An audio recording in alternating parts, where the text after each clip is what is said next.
All right, this is chapter 8, and this chapter deals with postmodernism, which in general is not my favorite subject. Postmodernism is a philosophical concept that basically deals with the notion that nothing is real, everything is socially and individually created, and not real. It's a little bit of a slippery slope beast to grasp. But applied to organization, it's got some unique concepts and unique outcomes. So quickly diving into this chapter and what it will entail for you. These are the concepts.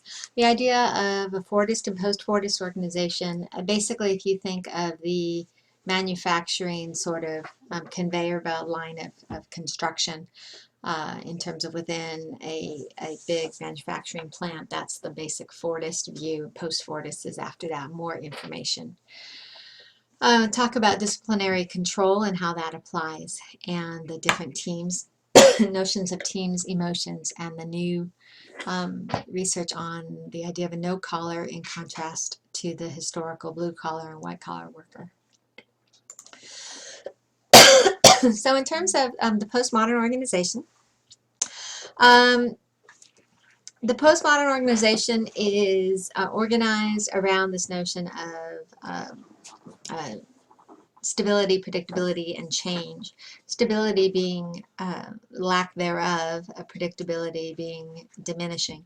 So the idea of that a modernist bureaucratic view, what we looked at before when we looked at some of the functional early views of organizational communication, where organizations were viewed as a machine. Those were very focused on process, the structure, and production, and about stability. And now it's about these notions here, the idea of going from this notion of producing things, that production line, which is Fordism, to the idea of creating information and controlling information, the information society, as well as branding. And that's all this idea of post-Fordism. And disciplinary power and the postmodern organization in terms of the idea is that power is not necessarily imposed from above. It's everywhere in society, and it's not necessarily a negative thing. It's very productive and can produce a great deal. And that it is through our own self-discipline that we get things done and that we can accomplish tasks. So in a postmodern organization, which certainly would be nowadays, this particular scholar argues that there's a connection between the way we interact, our use of power, our creation of our self-concept, and how that works from an organizational point of view. And the idea of the Fordism to post-Fordism, again, we are in a post-Fordist viewpoint. The organizational form is more responsive, is less immobile and static, and is more flexible and volatile in that process. And there are benefits, certainly, absolutely, to that, but there are also some downsides. And here are some characteristics of the Fordist organization, and you can look at these, and they're pretty straightforward in terms of the bureaucratic view. To a post-Fordist, or more of a postmodern view of the organization, a lot more flexible. The idea of a de-differentiated labor force, that has to do with the worker is encouraged to apply their own ideas. The worker is encouraged to take initiative. And that's predominantly what that has to do with. More focused on a niche market rather than something that's comprehensive and goes everywhere.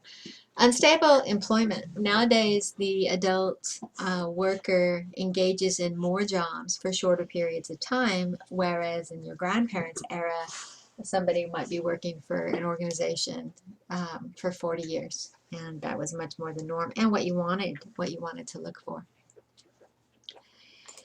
Now, with this idea of this postmodern, post-Fordist organization, the idea of teams, you may not like teams. You know, you may not, if your instructor says group work, do you just shrivel up inside? And yet, there's a lot of research that talks about the necessity of teams, and particularly teams in the workplace. And so you have work teams within the larger institution, and they are oftentimes viewed as the ideal decision-making unit within a postmodern organization. Here's a simple definition. Again, you're going to have that notion of interdependence, which we've talked about a couple of times in this course. And so there are different things that influence how teams work together in terms of how well they function, and such things as task design. What are the components, or what is the composition, the individual characters of the individuals within the group? How do those work together? Organizational context, having meaning, what is the institution like? What is corporation like?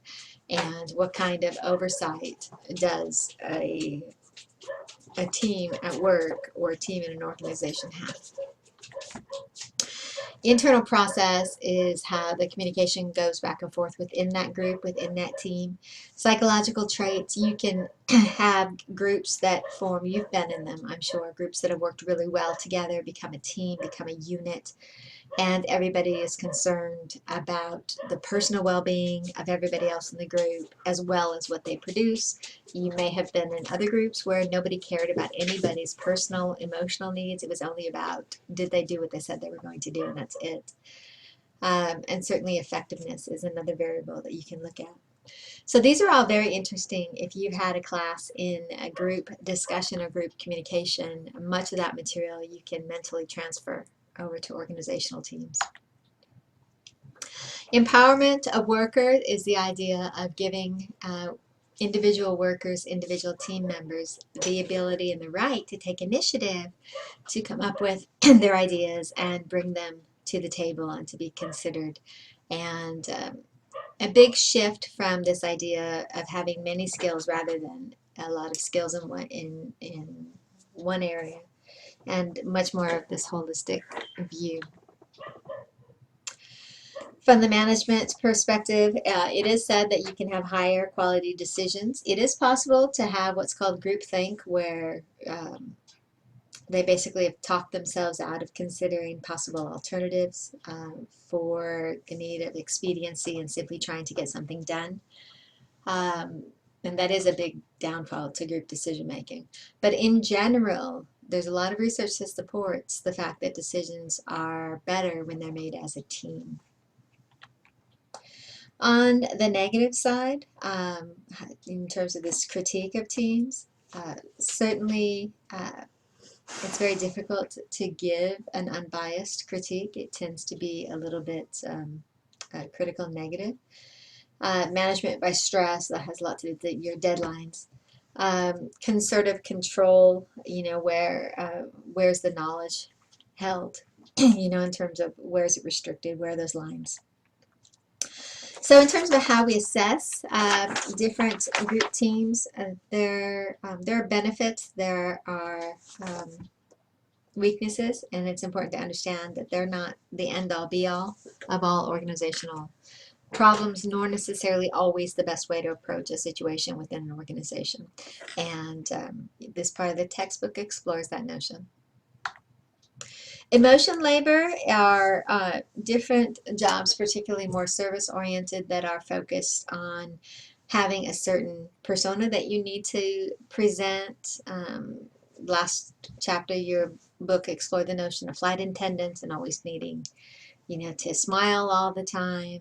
Certainly people have argued, you know, your waitress can't have a bad day, otherwise, you know, that affects her tips, and she's always got to be happy. And so there's a lot of different occupations that exist that have high degrees of emotion labor. Nursing is certainly a huge one, especially those who deal with children and critically ill children. There's a lot of intensity, and that leads to burnout and a variety of things like that. And so this, you see this idea of culture of fun, again, that Zappos organization was a good example of that and how that works together.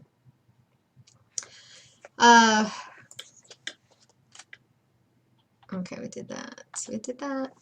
And then this is certainly a criticism. There's a big blurring of work, you know, between where work is and where home life is. Certainly here I am recording this for work, and at the same time, you know, I see my kids over there, or you know, I'm somewhere with my kids and my phone buzzes, and it's an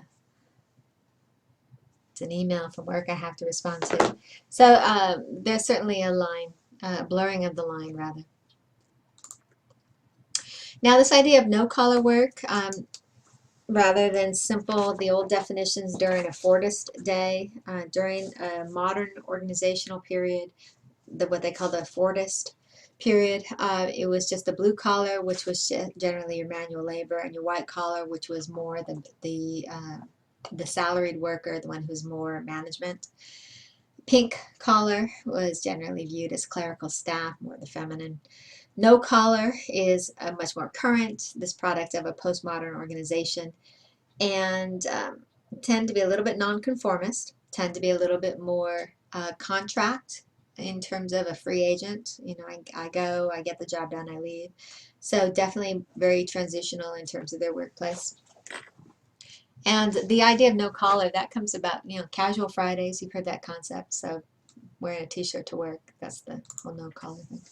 There are positives and negatives. The positives include, tends to be very conducive to encouraging creativity and encouraging specific skills, a lot of flexibility, and a lack of hierarchy. Negatives, there is no stability, and that has a lot of downsides for different people. A lot of this idea of precarious work, not a good thing, and insecurity in general. Okay, and I think one more. Nope, that was it. So fundamentally, postmodernism has very much shaped communication and organizations in today's world, and it has a lot of possibilities that it brings forth, but certainly some negatives as well. So that's it for this chapter, and again, I'll see you online.